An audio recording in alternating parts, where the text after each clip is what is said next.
شروع اللہ کا نام لے کر جو بڑا مہربان نہایت رحم والا ہے۔ حامیم، کتاب روشن کی قسم کہ ہم نے اس کو قرآن عربی بنایا ہے تاکہ تم لوگ سمجھو،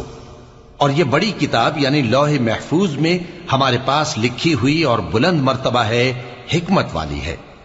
تو کیا ہم پھیر دیں گے تمہاری طرف سے یہ کتاب نصیحت موڑ کر اس بنا پر کہ تم ایسے لوگ ہو جو حد پر نہیں رہتے؟ اور ہم نے پہلے لوگوں میں بھی بہت سے پیغمبر بھیجے تھے، اور جو پیغمبر بھی ان کے پاس آتا تھا تو وہ اس سے ضرور تمسخر کرتے تھے، تو جو ان میں سخت زور والے تھے ان کو ہم نے ہلاک کر دیا، اور پہلے لوگوں کی حالت گزر چکی۔ اور اگر تم ان سے پوچھو کہ آسمانوں اور زمین کو کس نے پیدا کیا ہے، تو کہہ دیں گے کہ ان کو غالب اور علم والے اللہ نے پیدا کیا ہے، جس نے تمہارے لیے زمین کو بچھونا بنایا اور اس میں تمہارے لیے رستے بنائے تاکہ تم راہ راست پر چلو، اور جس نے ایک اندازے کے ساتھ آسمان سے پانی نازل کیا، پھر ہم نے اس سے مردہ زمین کو زندہ کیا، اسی طرح تم زمین سے نکالے جاؤ گے۔ اور وہی ہے جس نے سب چیزوں کے جوڑے بنائے اور تمہارے لیے کشتیاں اور چوپائے بنائے جن پر تم سوار ہوتے ہو تاکہ تم ان کی پیٹھ پر چڑھ بیٹھو، اور جب اس پر بیٹھ جاؤ پھر اپنے پروردگار کے احسان کو یاد کرو اور کہو کہ وہ ذات پاک ہے جس نے اس کو ہمارے زیر فرمان کر دیا، اور ہم میں طاقت نہیں تھی کہ اس کو بس میں کر لیتے،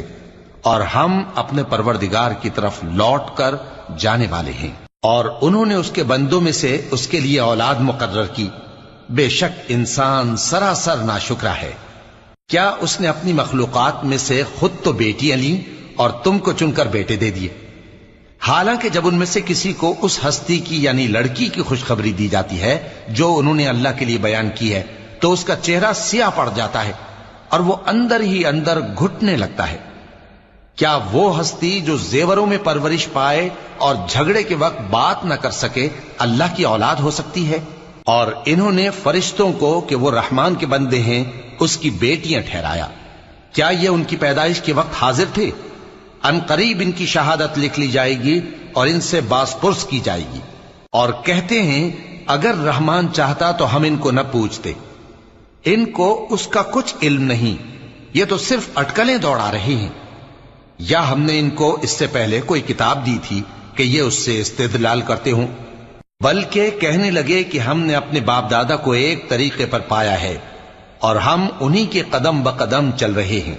اور اسی طرح ہم نے تم سے پہلے کسی بستی میں کوئی خبردار کرنے والا نہیں بھیجا مگر وہاں کے خوشحال لوگوں نے کہا کہ ہم نے اپنے باپ دادا کو ایک راہ پر پایا ہے اور ہم قدم بقدم انہی کے پیچھے چلتے ہیں۔ پیغمبر نے کہا اگرچہ میں تمہارے پاس ایسا دین لایا ہوں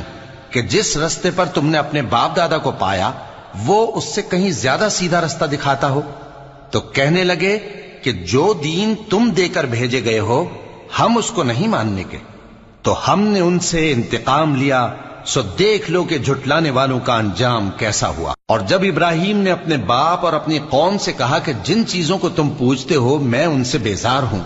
ہاں جس نے مجھ کو پیدا کیا وہی مجھے سیدھے رستے پر لے چلے گا،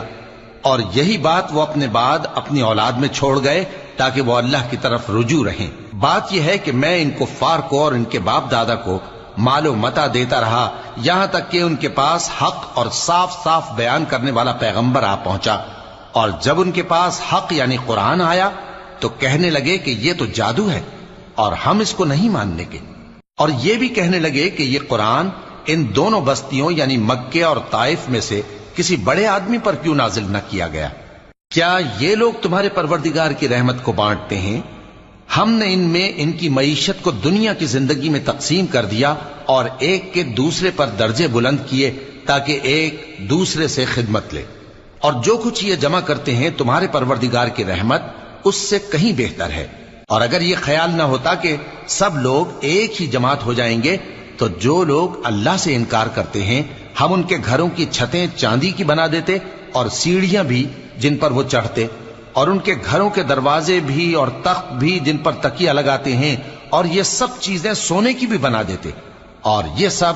دنیا کی زندگی کا تھوڑا سا سامان ہے، اور آخرت تمہارے پروردگار کے ہاں پرہیزگاروں کے لیے ہے۔ اور جو کوئی رحمان کی یاد سے آنکھیں بند کر لے یعنی تغافل کرے ہم اس پر ایک شیطان مقرر کر دیتے ہیں تو وہ اس کا ساتھی ہو جاتا ہے، اور یہ شیطان ان کو رستے سے روکتے رہتے ہیں اور وہ سمجھتے ہیں کہ وہ سیدھے رستے پر ہیں، یہاں تک کہ جب وہ ہمارے پاس آئے گا تو اس شیطان سے کہے گا کہ اے کاش مجھ میں اور تجھ میں مشرق و مغرب کا فاصلہ ہوتا، تو برا ساتھی ہے۔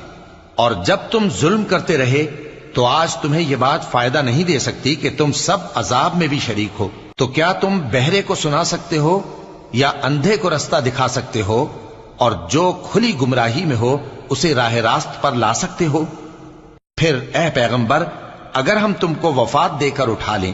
تو بھی ان لوگوں سے تو ہم انتقام لے کر رہیں گے، یا تمہاری زندگی ہی میں تمہیں وہ عذاب دکھا دیں گے جس کا ہم نے ان سے وعدہ کیا ہے، کیونکہ ہم ان پر قابو رکھتے ہیں۔ پس تمہاری طرف جو وحی کی گئی ہے اس پر مضبوطی سے جمے رہو، بے شک تم سیدھے رستے پر ہو، اور یہ قرآن تمہارے لیے اور تمہاری قوم کے لیے نصیحت ہے، اور لوگوں تم سے ضرور عنقریب پرسش ہوگی۔ اور اے نبی، جو اپنے پیغمبر ہم نے تم سے پہلے بھیجے ہیں ان کے احوال دریافت کر لو کہ کیا ہم نے رحمان کے سوا اور معبود ٹھہرائے تھے کہ ان کی عبادت کی جائے؟ اور ہم نے موسیٰ کو اپنی نشانیاں دے کر فرعون اور اس کے درباریوں کی طرف بھیجا تو انہوں نے کہا کہ میں پروردگار عالم کا بھیجا ہوا ہوں۔ پھر جب وہ ان کے پاس ہماری نشانیاں لے کر آئے تو وہ ان نشانیوں پر ہنسنے لگے، اور جو نشانی ہم ان کو دکھاتے وہ پہلی سے بڑی ہوتی تھی، اور ہم نے ان کو عذاب میں پکڑ لیا تاکہ باز آئیں، اور کہنے لگے کہ اے جادوگر، اس عہد کے مطابق جو تیرے پروردگار نے تجھ سے کر رکھا ہے اس سے دعا کر، بے شک ہم ہدایت یاب ہوں گے۔ سو جب ہم نے ان سے عذاب دور کر دیا تو وہ عہد شکنی کرنے لگے، اور فرعون نے اپنی قوم سے پکار کر کہا کہ اے قوم، کیا مصر کی حکومت میرے ہاتھ میں نہیں ہے، اور یہ نہریں جو میرے محلوں کے نیچے بہ رہی ہیں میری نہیں ہیں؟ کیا تم دیکھتے نہیں؟ بے شک میں اس شخص سے جو کچھ عزت نہیں رکھتا اور صاف گفتگو بھی نہیں کر سکتا کہیں بہتر ہوں۔ تو اس پر سونے کے کنگن کیوں نہ اتارے گئے، یا یہ ہوتا کہ فرشتے جمع ہو کر اس کے ساتھ آتے؟ غرض اس نے اپنی قوم کو بے عقل کر دیا اور ان لوگوں نے اس کی بات مان لی، بے شک وہ نافرمان لوگ تھے۔ پھر جب انہوں نے ہم کو خفا کیا تو ہم نے ان سے انتقام لیا اور ان سب کو ڈبو کر چھوڑا، سو ان کو گئے گزرے کر دیا اور بعد میں آنے والوں کے لیے عبرت بنا دیا۔ اور جب مریم کے بیٹے عیسیٰ کا حال بیان کیا گیا تو تمہاری قوم کے لوگ اس سے چلا اٹھے اور کہنے لگے کہ بھلا ہمارے معبود اچھے ہیں یا وہ یعنی عیسیٰ؟ انہوں نے جو ان عیسیٰ کی مثال تم سے بیان کی ہے تو صرف جھگڑنے کو، حقیقت یہ ہے کہ یہ لوگ ہیں ہی جھگڑالو۔ وہ تو ہمارے ایسے بندے تھے جن پر ہم نے فضل کیا،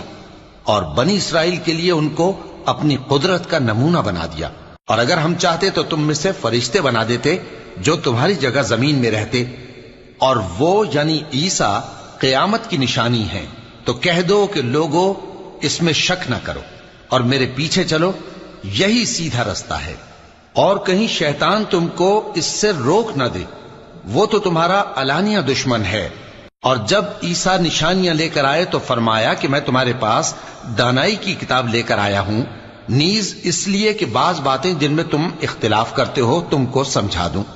سو اللہ سے ڈرو اور میرا کہا مانو، کچھ شک نہیں کہ اللہ ہی میرا اور تمہارا پروردگار ہے،